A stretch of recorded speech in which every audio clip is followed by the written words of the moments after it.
Tycon Company, LLC, specializes in a wide range of construction services, which includes the removal and replacement of concrete curbs, sidewalk, driveway, and paving. They pride themselves in the quality of their service, but more importantly, with the quickness in which they provide those services. Their primary goal and objective is to achieve 100% customer satisfaction, and they won't settle for anything less. Their crews travel within a 100-mile radius of the Kansas City, Missouri metropolitan area, which includes cities on both sides of the Kansas and Missouri state line. Tycon Company, LLC, 4435 Prospect Avenue, Kansas City, Missouri, 64130, 816-921-0473. Tycon Company, LLC, quality with quickness. Proud sponsor of Wake Up KC.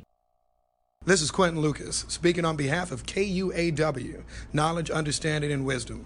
Make sure that you gain that knowledge listening to this station and following us on Facebook Live. KUAW, making sure our community has a voice. You are listening to The Lene Gray Show on KUAW, Knowledge, Understanding, and Wisdom.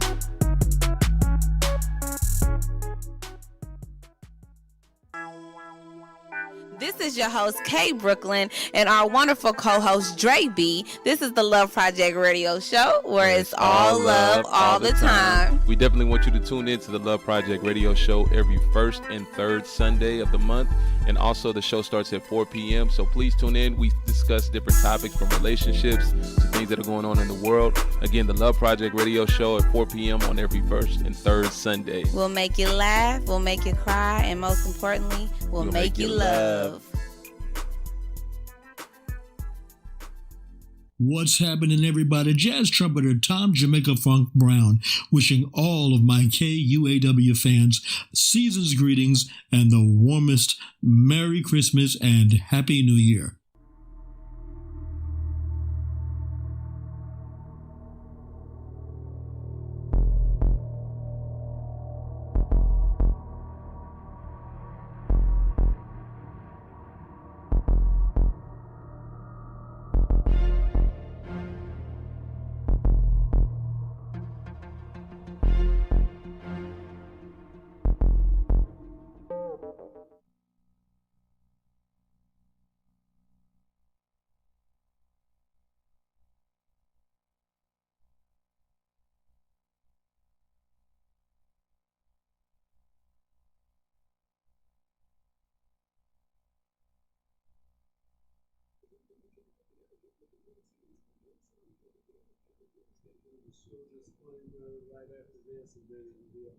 Okay.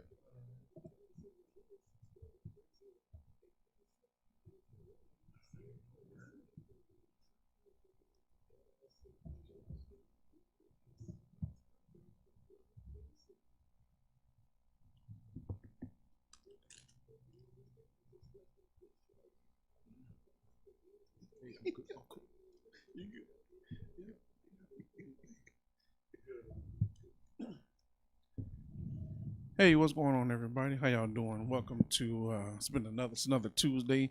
We're back here in the studio. We're back here in the air chair, KUAW Radio. You've tuned in to Street Therapy. It's Street Therapy with your man Chris. CJ sitting in the air chair. Today I have a special guest. Let me fix my phone here. Today I got a special guest in the studio, man. He's new to KUAW, but definitely I want to introduce him to you guys. And so without further ado, I'd like to introduce Mr. Anthony Butler. How are you, sir? Hey, I'm doing well, Chris. Thanks for the opportunity, man, to be a part of a great show. Absolutely. My pleasure, man. My pleasure. Listen, thank you for coming in and thank you for accepting the offer. Please excuse me for messing with this phone.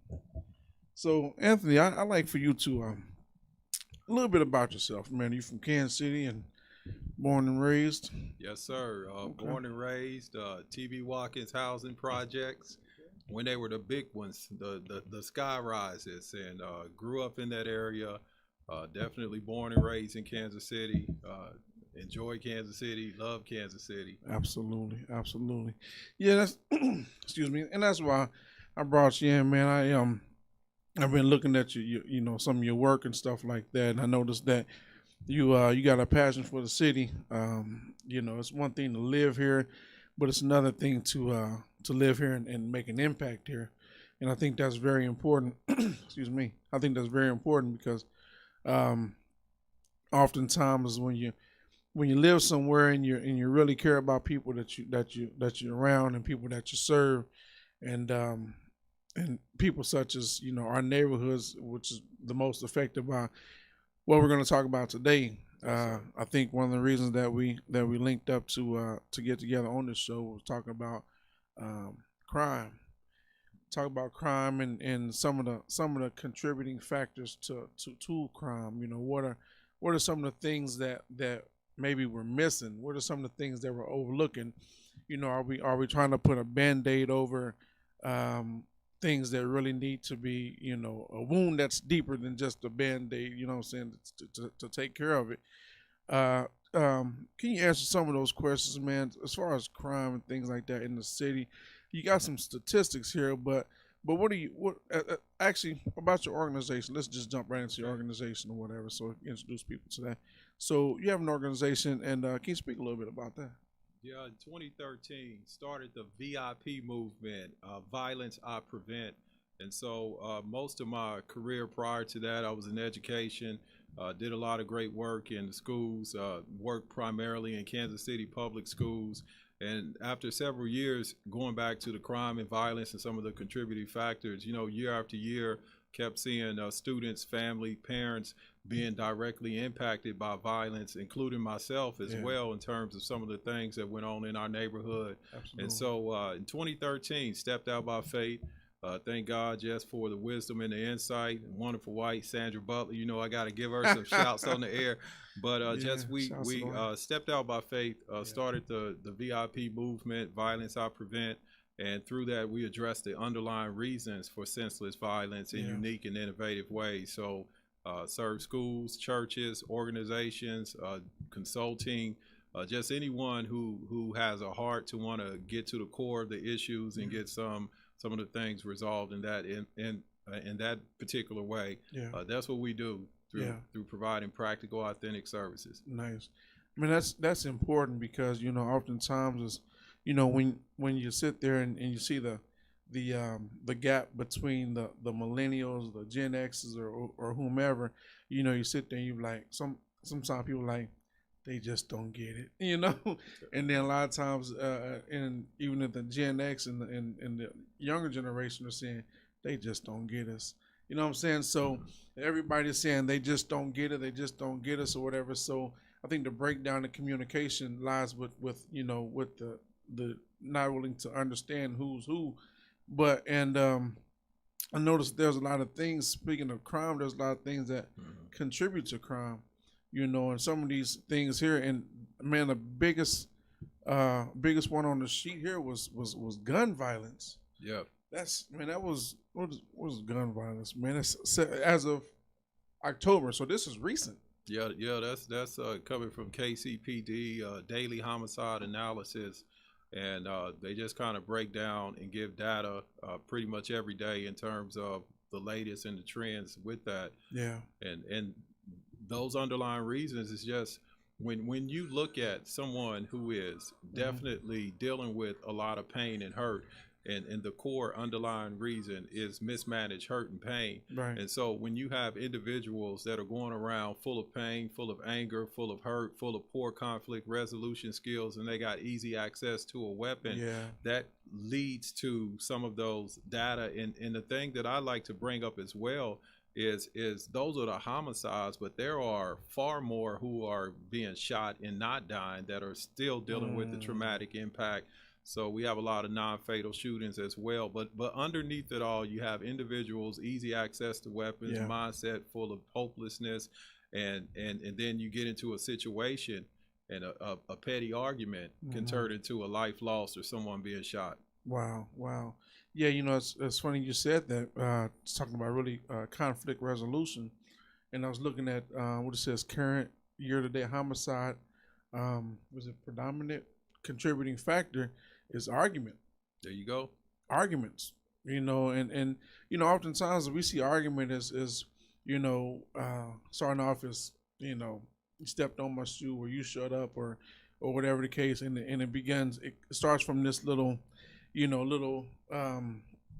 incident, and this little incident that's maybe small ends up snowballing to something to where it's not even about the incident. It's more or less about the disrespect. Yeah. And I've noticed that too, man. When when the disrespect is added to the equation, that has a tendency to light things up pretty quick. Yeah. And as far as conflict resolution, how does a person when they begin to act, since you've been in this for a while, man, how does a person that come down off of that? I mean, like, I guess like a high. Yeah. That toxic feeling of I gotta get him, or I can't let that ride, or I'm gonna get him. I think one of the things that are contributing is if you back it way up and starting the first institution or environment that we're exposed to is the house. Yeah. And so oftentimes what I do from the educational standpoint is to get some strategies in place to help parents model the proper conflict resolution while their kids are young, right, so that when they leave out of that house and get into those situations, it's been modeled, it's been implemented in the house. Yeah. And then those individuals will not necessarily just react because they have seen how their mother, their father, their grandmother, whatever the family dynamics are, their grandfather respond instead of reacting. And so what I typically do is help people at the core. This conflict is not about somebody cutting you off in traffic, right, or forgetting the cheese on your burger. Yeah. It's deeper than that. And so just helping them with the core, what's really going on in the core of your being in terms of why are you angry? Why are you looking with a chip on your shoulder for somebody to look at you funny? I mean, we have had people lose lives over being mugged, people losing lives over some of the most petty type of situations. Kicked but my at the shoe. core, Stepped on my shoe. Mismanaged hurt, full of anger, and just used to just reacting that way. So trying to teach individuals to respond and deal with it at the core issue is what we do, and that goes through building relationships, getting people to open up, being consistent, following up with them so that they can be comfortable, right, sharing what's really going on, and you getting them some help at that level. Absolutely. The root word of relationships is to relate. Yes. To relate, and if you don't relate to anybody, man, it's kind of hard to put the ship on the end of it. It's kind of hard to if I don't relate to you, man. It's like you and your friend. You say, man, you stupid, but you can call them stupid all day. But somebody else call them stupid, then there's a problem, because you guys have that relationship to where he can get away with a little bit more than somebody else could. And I think a lot of times that's really where it lies, man. Is like sometimes anything can trigger anybody. Yes. And you said something about the dynamic of the parents or the dynamic of the home. That plays a big part of it, because unless you see something modeled in front of you, then you won't understand how to navigate those things. And a lot of time we got the tough man syndrome, and in fact, I'll tell a story. I got a friend of mine. He was walking around and said, I'm a thug, I'm a gangster. I said, man, who told you that? He said, man, I said, did your mama tell you that? He's like, no, mama didn't tell. He said, man, I said, who told you that? He said, man, whoever the artist was. I said, man, you ain't no thug, brother. You ain't no gangster, man. I said, words are powerful. A lot of times you use those words, and after you say those words so many times, you begin to believe that, right, and then you begin to live up to what the persona that you've created for yourself. And a lot of times is when Scripture says life and death is in the power of the tongue. Absolutely. So when we say those things, man, we create a whole image behind that, and whether it's false or not, we have to live up to that. Right. And that's where the whole disrespect is. You're not going to disrespect my false image. Yeah. that I don't even know. What I mean?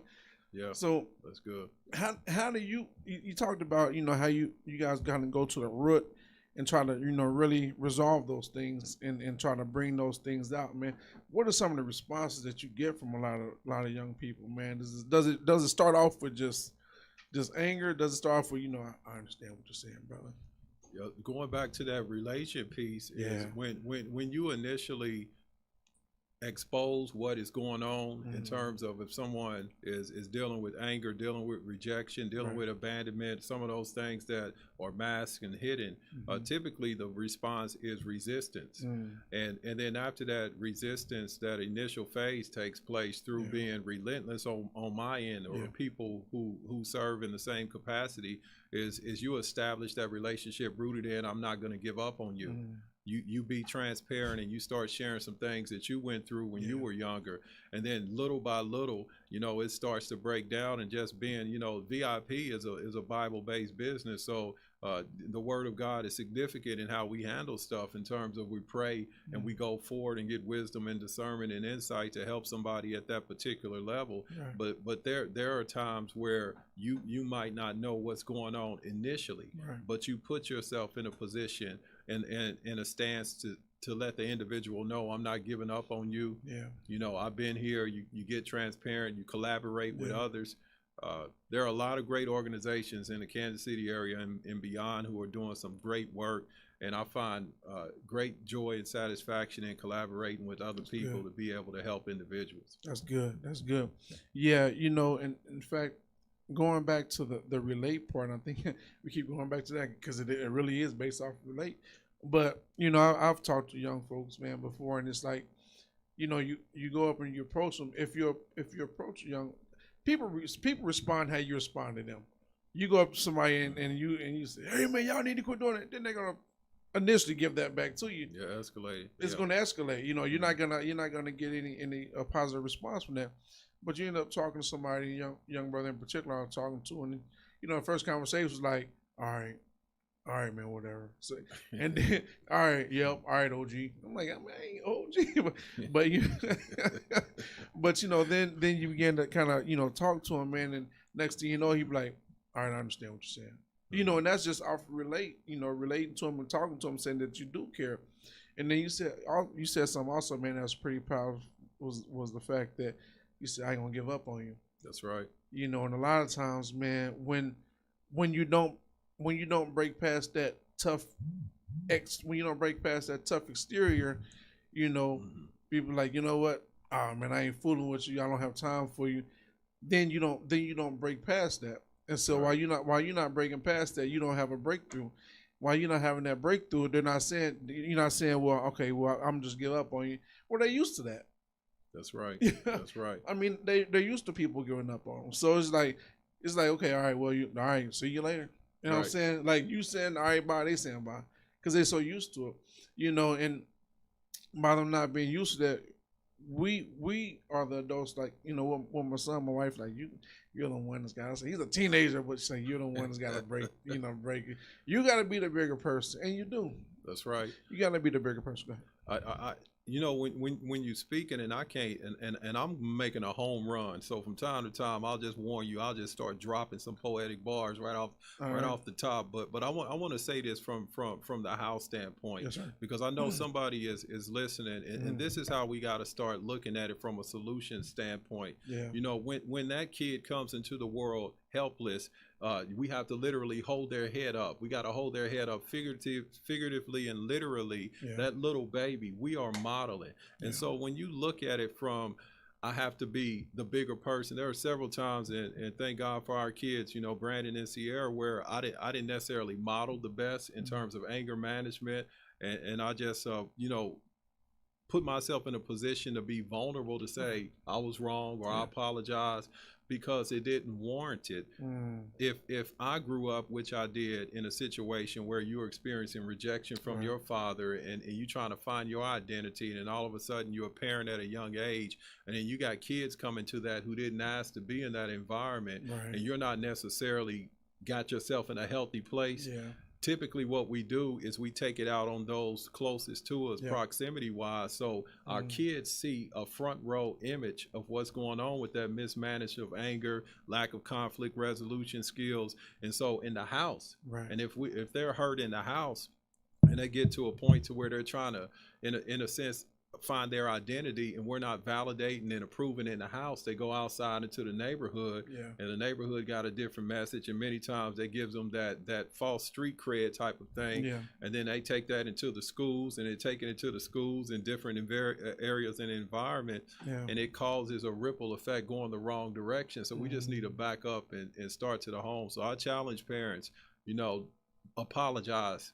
If you did something, let your kids know, I love you. You're beautiful. They should be hearing it from us. You're handsome. You're going to be somebody. You're going to go somewhere. You talk about violence prevention and crime reduction. You validate that kid in the house, and you pour into their soul and their inner being, and you start seeing a transformation take place because daddy said, I love you. Mama said, I'm proud of you. Grandma said, you're going to be somebody. Grandfather said, you're going to make it. Absolutely. And you get all of that going on from the internal side.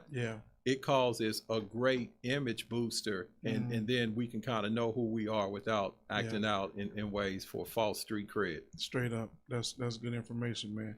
And it does, man. You plant that seed, and as you plant that seed, as a father or as a mother or whomever, as a grandfather, and you plant that seed, and somebody comes by and water that seed, a mom could be like, you can do it, honey. You did a good job. Your son, like, boy, you did a good job. Or your grandfather, whomever, continues to say that, and it begins to water that seed, and that seed begins to grow. You go off of whatever's planted in you, man. Yes, sir. If you have bitterness planted in you, that's gonna grow. Yes. And it and as that begins to grow, man, it begins to it affects everybody. Right. Right. Your life definitely affects everybody, even in life and in death. I had a best friend of mine that passed away years ago, man, and just through some nonsense, and you never really understand how much it affected everybody around him. It wasn't just the fact that he passed away; it was the fact that he passed away. His mother grieved, his sister was hurt. His homeboys wanted, some action, whatever the case. And so that one life had a ripple effect. It affected a whole lot of people, and it affected people in a few different ways. It affected the mother, and the fact that that's my baby. It affected his homeboys, like, that was my homie. Now we got to do something about it. You know what I'm saying? It's crazy because we see it over and over and over again. And then, like I said, going back to these stats, man, just the firearm and handgun at 76%, man, and that's heavy, And we look at the stats here: it's victim and suspect by age, race, and gender. I mean, you go down from Asian male victim 1, Asian female 0, black male 94%. Our homicides. Between the black male and female, they take up the bulk of it. Bro, listen, man, but black female 18%. White male 20%, Hispanic male 10%, white female 9%. You look at that and it's tough to read, man. yeah, it's painful because you got to look at it. You were like, man, what's the deal? Yeah. When you look at it again, I strategically started in the house because that's the first institution. Right. But then when you leave out those houses and you see some of the, I'm going to say, the general patterns with certain zip codes got a higher crime rate, higher homicide rate, higher violence rate. Within those zip codes, many times they have challenging school environments. And then within those school environments, if you get someone, and shout out to all the educators and people who work in the education field doing the work. However, I just feel we need to do more on the socio-emotional side and just start understanding that when they are coming to school and we can kind of shower them with some of those wraparound services more often and more frequently. The data doesn't lie in terms of if they're coming to school already in a lot of pain and we put them in a position where we're punishing. Instead of preventing or providing. And so if when we look at some of the racial equity dynamics, if someone is acting out, is it because they're struggling reading or is it because they're looking for some sort of validation? And typically what we do is we don't try to get to the root reason why they're acting out, just like I'm going to throw you in some sort of, I call it pre-prison syndrome, where you start putting kids in isolation, kicking them out, not helping them at the core. So I just believe those environments, the church is not immune, and we have to start doing more, because many times people, places of faith, church, wherever they go to, you see the kids often and on the regular. So we got to start dealing with those issues in that particular environment as well. The school, the churches, but the homes, and then the neighborhoods as well. So, but I'll pause and just let you. Sure. No, man. Listen, you're fine, brother. I was just kind of give you the floor there, but it is true, because when you look at intimidation, or you look at anger, and you talked about just somebody's trying to read, or a young man's trying to read, and he acts out in anger. Well, it's frustration. It's frustration, because you're trying to read, you don't understand that word, and then you think, and it's funny because not funny, but it's weird, because you're sitting there trying to read something, and you can't really get it, and you're getting frustrated because you can't get it. But your pressure is like everybody's looking at you. You know what I'm saying? And you know how kids are pretty cruel, man. So you're thinking, oh man, David back there is probably saying stupid, or James is probably saying you can't read. Right. You know what I'm saying? So all that pressure is building up on you, and then you just throw the book like, man, I'm done. Yeah. And then by you saying, man, I'm done, the teacher's like, get out of here. You just threw a book across the room. And then, like you said, then you go to isolation. Then you go to ISS or OSS or whatever the case. And then that does nothing but put you in what do they call it? Solitary confinement. Right. And in this virtual environment today, man, kids are being sent in virtual rooms where they cut up or kicked out, and it is very complex and multifaceted what needs to be done.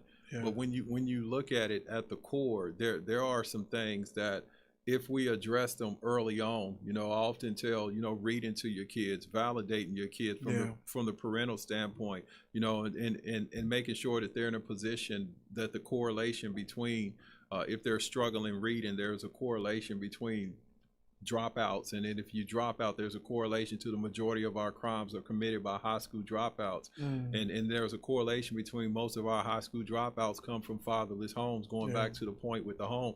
And when you start connecting the dots from a strategic way, just like it challenge the men to stay involved, the women are doing a lot, just come along and help out, and then in some cases, the women got to welcome the help from the men.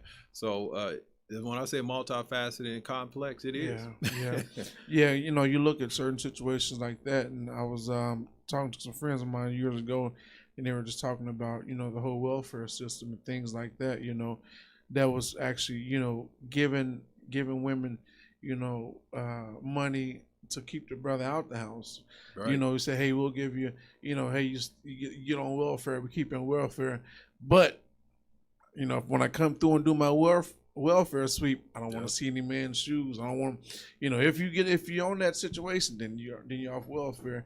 Which, man, it create, and then if the brother, wants a relationship, but really can't have the relationship because maybe he's on papers. You know what I'm saying? So he wants a relationship with the woman, maybe it's the baby mama. He wants a relationship with her, but it's like, well, I know I really can't get a job because I'm on papers, but so I'm gonna be with you and the kid, but if I come over and I forget my shirt, then you're kicked off. You know what I'm saying? So it's this whole big old system, man, that's tied to, people say keeping a brother down, but it's this whole system that's tied to, not really help you progress.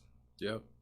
I mean, there are some systemic things rooted in that that cause certain zip codes to feel the heat, and there are just common denominators around the United States and even pockets around the world.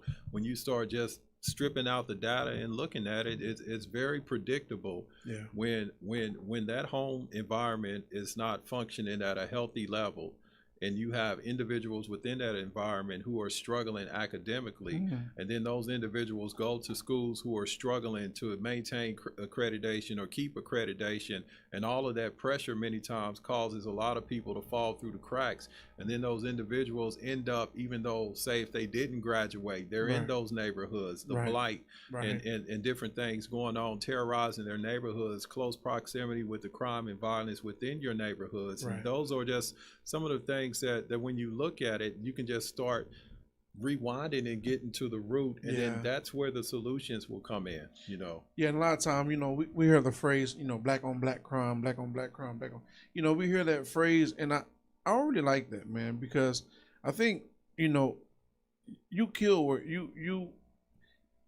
you're affected by the people who are around you. You kill with who you're around. You know what I'm saying? Like what I mean by that, if I'm African American and I'm in the inner city, I'm not going to a Hispanic community to go kill somebody. You know what I'm saying? Or if I'm you know, black, and I'm not going to the white neighborhoods to go shoot and kill nobody. You know, the neighborhood that you're in, you know, and that you're in close proximity to, that's who you're affected by. You know what I'm saying? The people that, I guess what I'm saying, the people that you're around are the ones that will be affected by your anger or your bitterness or whatever the case. So you don't have to go outside. So, you know, they have white on white crime. They have Hispanic on Hispanic crime. Crime is just crime. Yep. You know, wherever you are, crime is just crime. But when you have stats like this, you have a concentrated group of people that are, you know, basically just lumped together, man, with no resources.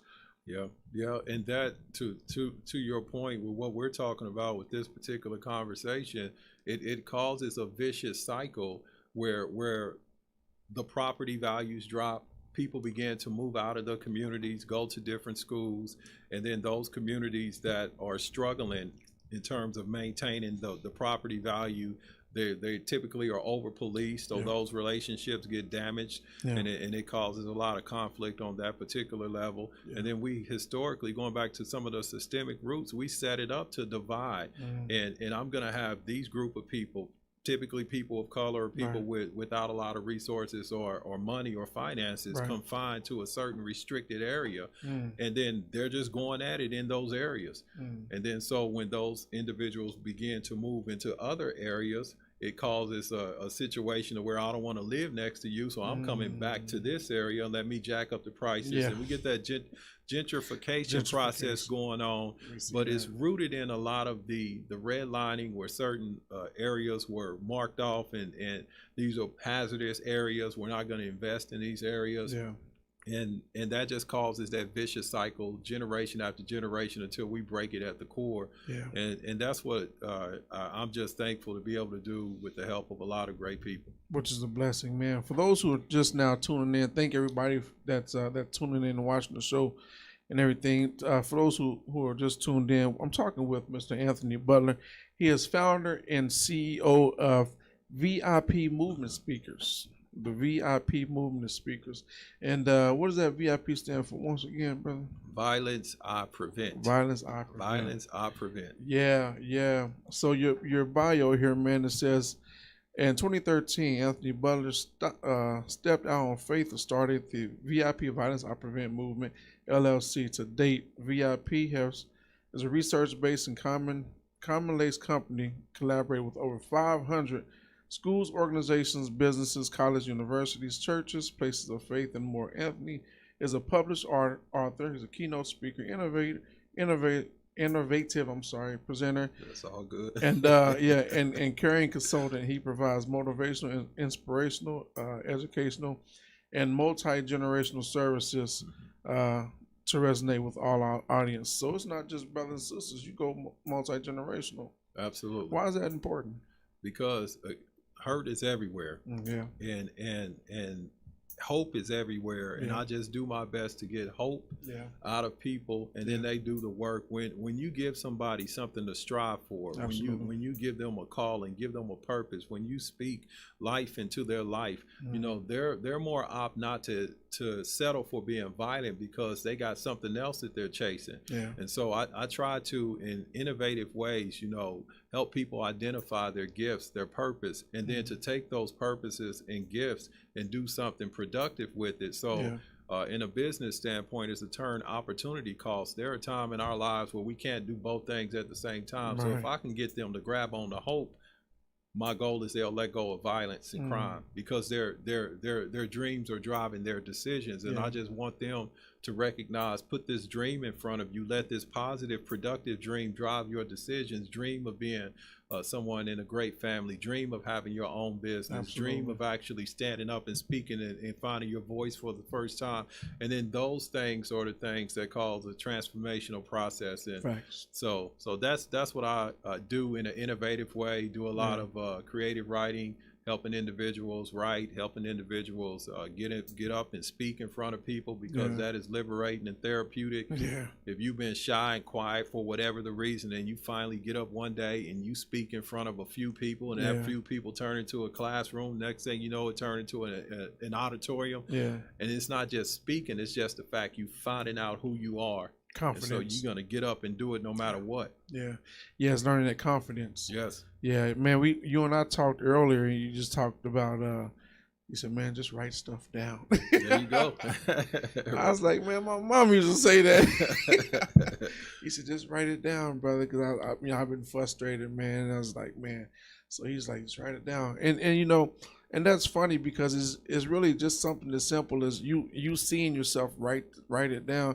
Something just that simple, man. You don't think it really means a lot, but I find myself, when I start writing stuff down, I write a whole page and don't even think about it. Maybe that's why I don't, because I know if I sit down and start writing, I'll write a whole lot. Yeah. So yeah, man, we're gonna pause here real quick and take a break and jump back on the other side. Yes, sir. We got another break with you. This is Chris. I am with my man Anthony Butler here, and we're gonna come back on the other side. If you need to give us a phone call, or give us a call at 816-599-6893. Or drop us a line at KUAW.org on the web. So we'll see you guys just on the other side. Hey everybody, this is Scatter. You might remember me from way back in the Zodiac days. Be sure and check us out. We're going to be here every day from 2 o'clock to 3 o'clock. It's old school with Scatter. Scatter's back. Check me out on the internet, KUAW.org. For all you Paseo Central Manulite people, want you to remember that in the 60s and the 70s, we had some good music. If you want to hear some of the Temptations, some of Smokey Robinson, some of the Tim Free, things that you don't get every day, DJ Scatter remembers he's going to have it for you. Bank of Blue Valley is a proud sponsor of KUAW Radio. At Bank of Blue Valley, we believe that an understanding of financial values sets individuals up for a strong future. Whether you want to talk about checking and savings accounts, review lending alternatives, or discuss starting your own business, we have the right people to listen and advise. Visit us at bankbv.com to get started today. Member FDIC, Equal Housing Lender.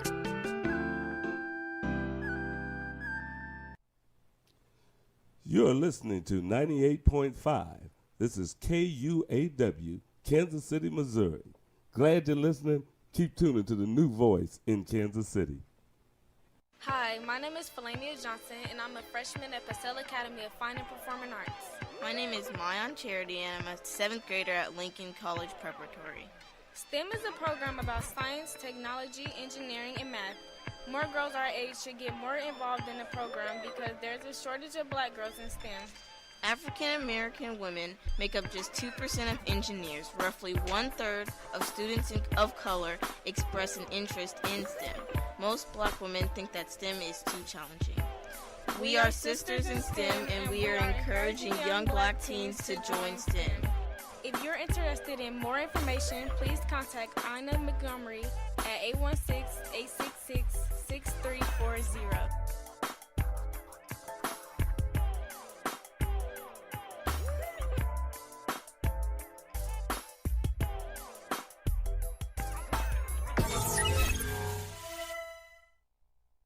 Tycon Company, LLC, specializes in a wide range of construction services, which includes the removal and replacement of concrete curbs, sidewalk, driveway, and paving. They pride themselves in the quality of their service, but more importantly, with the quickness in which they provide those services. Their primary goal and objective is to achieve 100% customer satisfaction. And All right, listen here. We are back on the other side of the break. Thank y'all for tuning in. Everybody who's on the line, thank you guys so much, man. Listen, drop a line on Facebook if you want to ask a question for Mr. Butler here. If you want to ask a question, or if you want to just chime in, talk about what is our part as a community to kind of help curve this stuff. And a lot of times people don't want to get involved because they're like, you know what. You know, whether they're afraid because they think, man, they're going to, you know, beat them up because they got a gun, or whether they, you know, just don't want to get involved. They want to kind of stay to their family. And as long as it don't affect my family, y'all can leave that out. You know what I'm saying? So a lot of times people don't want to get involved because, you know, it's a lot, man. It's a lot to deal with, you know, to get out there and really do what you do, do what you do. I mean, I'm sure it's a lot to do it. So how's the response been just from the you know, the churches and the organizations? I talked about the kids, but how's the response been from the churches and some of the organizations that you really collaborated with, man, to make this thing, you know, possible? Right. Currently, I just take it all in stride. It's a mixed bag. It just depends on what church, what school, what organization you're reaching out with. And I think some of the listeners can relate to this, because there are times, because you're dealing with an area that's not necessarily a glamour area, so to speak. When you say violence prevention, there are people who are in denial. Yeah. And so they're like, we don't have a violence problem. So, but you can kind of see what's going on. Yeah. And so just to be steadfast and have a great attitude, even in rejection, just using it as fuel to be able to, I want to serve my community. Right. And so I'll just say it's a mixed bag. I mean, just being 100, there are times where there are individuals coming into your neighborhood who are in positions of leadership and decisions, and they're driving into your neighborhood and they're keeping you from serving in that particular capacity. But God opens up doors and he provides a way. But that's one of the challenges, where if you're coming in 20, 30, 40 minutes away, and the school is around the corner, or 5 minutes from where I live, or whatever, and it's just like, hey, we don't need your services. And so I just use it all as fuel to be able to provide in a different outlet and opening up different doors to help individuals. So that's what I do. It's a mixed bag. To answer your question, it's a mixed bag. Some receive it, and I thank God for those. And then there are others, you know, I just don't give up. I just go about it in another way. Yeah. You know, a lot of time, you know, you work with people, you know, who want to work with you. You know, first off, you know, my observation, I guess, but you also, I think sometimes it's timing. You know, when you talk to some people, it's like, you know what, maybe they're not really feeling it at one particular moment, but then you know, as you say, you just don't give up. You know, at one moment they're just like, you know what, I really don't want to get involved. That's you guys' thing over there. You guys take care of that. You know? But then next thing you know, some things happen. They're like, you know, how can we help? Right. You know, how can we help? You know, it affects everybody, man. You know, black, white, brown, yellow, it affects everybody. You know, to say, you know, crime doesn't affect, you know, you, it does. You know, we see on, you know, on news, you know, we say where there's a murder in say, you know, predominantly white area, Overland Park, where we normally see somebody says, this wasn't supposed to happen here.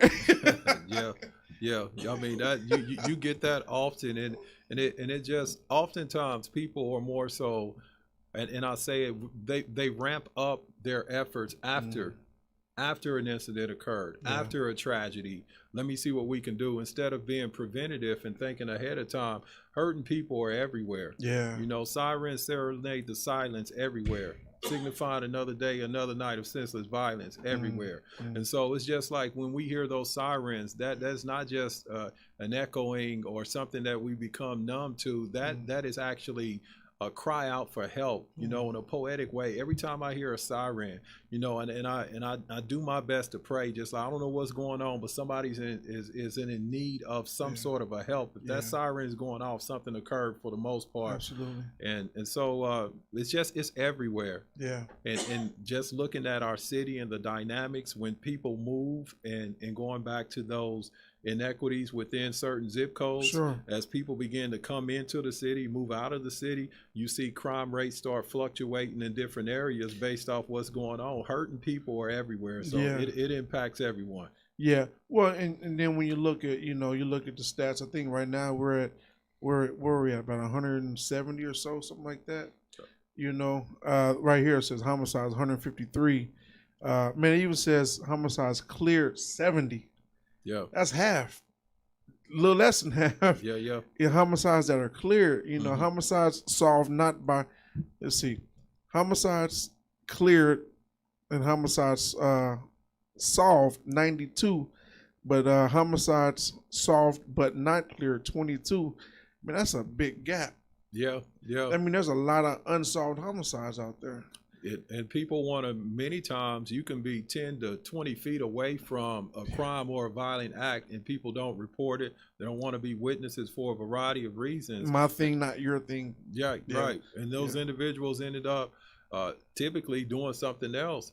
And so back to that ownership piece. I mean, I can't expect the police to handle my stuff in my house. Straight up. We can't keep calling the police to come in and do this or do that. Yeah. You know, and my whole stance is we have to do more within our community to create stronger neighborhoods. If you see some criminal activity going on, will you continue just to be like turn a blind eye to it?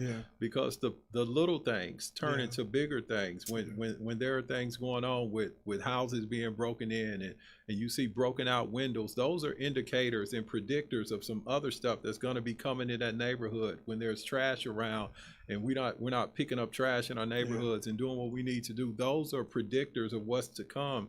If we continue to allow the little things to turn into something massive, that's when it turns into the non-fatal shooting, the homicides, and the more serious quote unquote types of crimes and violence. Because, you know, if you look at it at the end of the day, man, everybody want to feel safe. Right. You know, whether you live in the projects, where you live in the hood, whether you live in the suburbs, man, everybody want to feel safe. Nobody wants to feel like, you know, you're hearing gunshots, or whether you feel like, you know, if you go somewhere and somebody start an argument, you got to start ducking.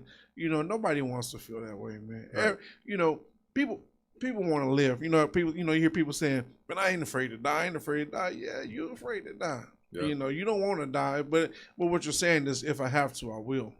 But that's not living, though, man. That's just existing. Yeah. You know, and when you look at, all these different stats, I was looking at this here. So what is it? 75% of prison inmates are high school dropouts. Correct.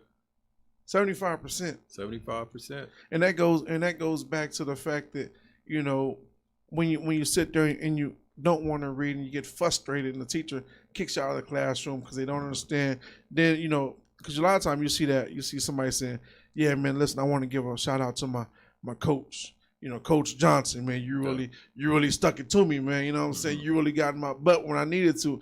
But they get a shout out to Coach Johnson because he was that one teacher that was like, "Man, get over here, man. What you doing?" Yeah. That one person saw something in you that you didn't even see in yourself. That's right. And at the core, when we talk about some of the things that just people in general want, we want to be accepted. Yeah. In general, we want to belong, regardless of the age. We want to have a sense of control over our life. We want to have a certain level of independence. We want to be able to put our gifts and purposes and plans. When you go on social media and you just see full-grown people, a whole grown man or woman crying out for acceptance, crying out for validation. And many times when you get of that age and they're more petty and more deep-rooted than the youth that they criticize, because those are the types of, you know, you got people going on hours talking about poor conflict resolution skills back and forth over something very minor. Yeah. And you're a full-grown man or woman. Yeah. And so it's like we all need a certain level of support and help. And this is earlier you said multi-generational. Right. That's why I go after every generation. Yeah. You know, boomers, X, Generation Z, millennials, we all got something going on. We all do, man. And oftentimes, brother, it's all things are in common.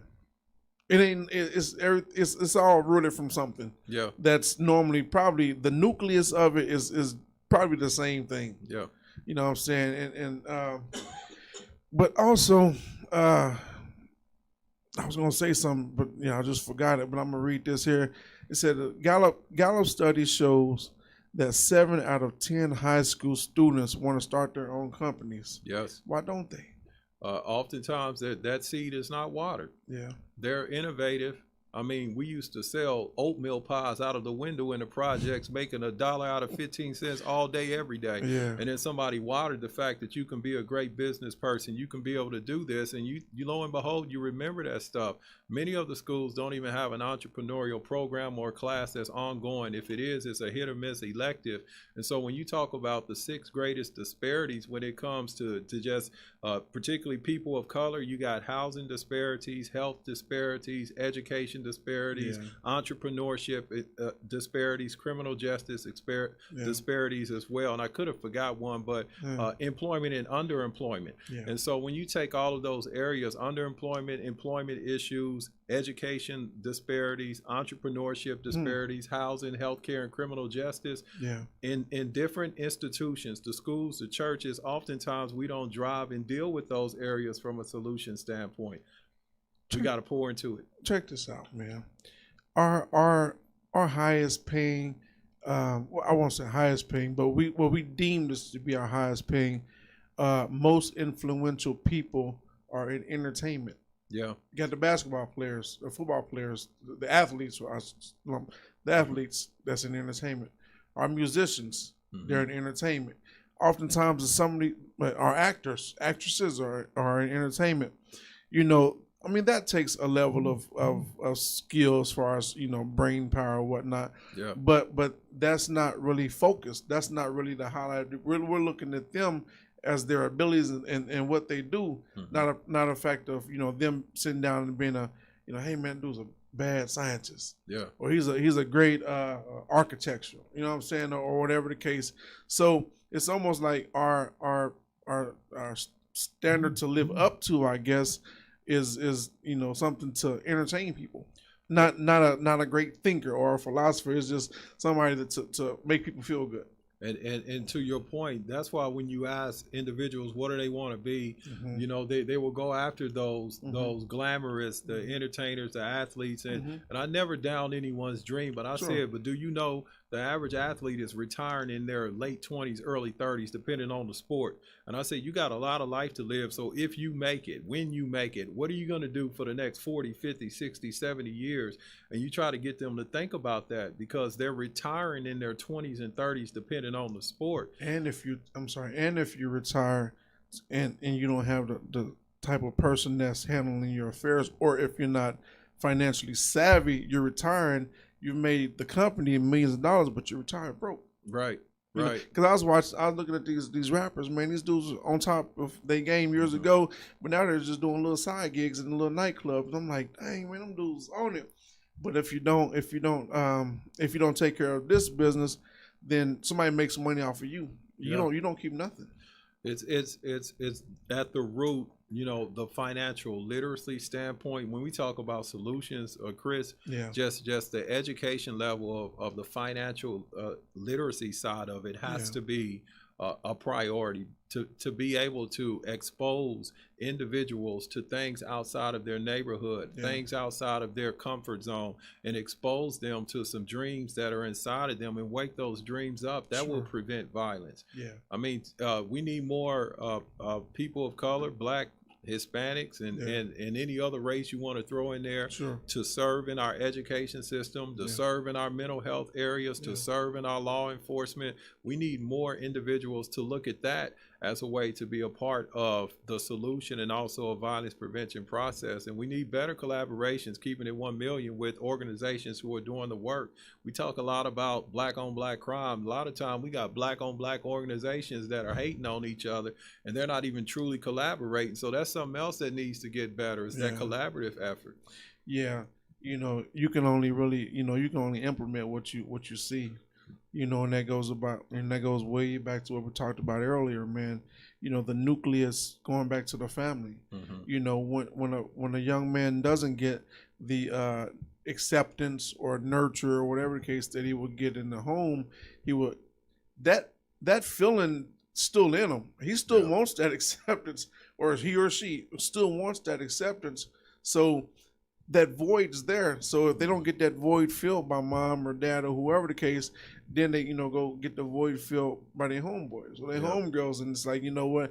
Yeah, it's a bad yeah, we selling dope. Yeah, we doing this. Yeah, we doing that. But that's my homie, man. At the end of the day, you know what I'm saying? They're like, hey, man, we did this, and it's that feeling of acceptance. Yeah, that's a big deal. Yeah, that's a big deal, and hope. We got it. Hope. It's a false sense of hope and acceptance, but yet, you know, they do.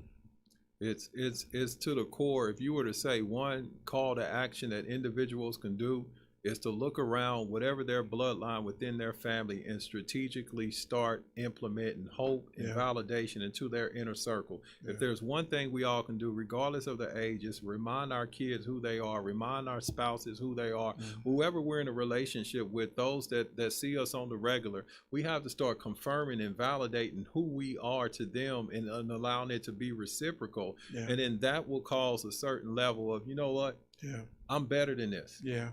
I'm better than this. And you know what? When you said that, man, it made me think about, you know, say you're a bucket of water, man. You got these things floating around in you, so you can build that up for the negativity, and that'll just build up and fester. So, but if you take some fresh water, whatever case, and begin to pour that in there, whatever's bad that's in there eventually will come out. Right. And by it coming out, then the freshness that you pour in there stays in there. Yes. You know what I'm saying? So all the negativity that's in there, it goes out. But what you've put in them, it feels good, but it's something that you put in there. But also, man, we got a few minutes in the show. Man, you got a few other things that you do. Oh, talk about your book a little bit real quick. Yes, I enjoy writing. I'm writing multiple books, and the one that speaks on this topic, root reasons for violence, knowing why it happens, learning how to stop it. Website, I didn't even say it earlier, is violenceiprevent.com. So violenceiprevent.com. If you're interested in that book, I laid down, I believe it's 18 underlying reasons for violence, and I lace it with poetry and also provide some great strategies. I just like using creative writing, but dealing with, at the core, that mismanaged hurt and pain kind of drives the book. And out of that mismanaged hurt and pain, you'll find individuals engaging in domestic violence, gang violence, community violence. It's just that mismanaged hurt and pain that we all feel. Yeah. That stuff that's down in there that's gotta get poured out. Yeah. You know, and it only gets poured out by love, man. Yeah. Listen, I got a partner, man. He tell me he love me almost every time we hang up the phone. Brother, I love you, man. I said, all right, I love you too, man. But I understand what he's saying, though. Yeah. I understand what he's saying, man. That, you know, it's all right, bro, I love you, man. I said, all right, man, I love you too. And I ain't never really had a brother tell me I love you like that. You know what I mean? Yeah. But it's like, it's cool because it's like, you know, it's like, man, he's like, man, I love you, dog. And I want to, and my thing is, I love you. I want to see the best for you. I want to see you do well. You know what I'm saying? So just saying those three words to me means I want to see you make it. I want to see you do well. I believe in you. You know what I'm saying? So that's very, very important, man. I'm 42 years. I almost gave myself another year, man. Rounding up. I see that. and my birthday was just last week. Happy belated birthday, man. I appreciate it, brother. But yeah, man. So, you know, just saying those words to you know, even your homeboy, man, or your homegirls for the ladies, or your you know, your wife and your kids, man, or your significant other. Just saying I love you, man, makes a big difference. Makes somebody feel better. Changes your whole outlook. And that's the, you know, that unconditional love. You can't do anything to stop me from loving you. Yeah. And many times we place conditions on it. Yeah. And so when somebody disappoints us, then it's just like, I'm gonna pull the love back. Yeah. And so I just believe in that, and just preventing violence at the core with some practical actions. We got to start in our hearts, our individual hearts. Yeah. See what's going on with us, and then translate that and take it to our homes. Yeah. And then outside of our homes, we start going into the community, the schools, the society, wherever you go to church at, or place of faith, where we just need to kind of start individually and then just go from there. And we get some great strategies with it, man. I love data. I love research. I love implementing best practices and all of that stuff. But I try to make it as practical as possible when I'm explaining to people. Absolutely. And then I'll hit them with the numbers and the figures later. Yeah. You know what? What you just said is what I forgot a few minutes ago, what you talked about. You know, it starts as an individual, and whatever starts as an individual then it affects your home. Because you can affect the temperature of your home. You can go in there being grumpy, and everybody's affected by your grumpiness. Yeah. So starting with you, then it affects your family, then it affects your neighborhood, then it affects your community, then it affects your state, then it affects your world. But that one thing starts with you as a person. Yeah.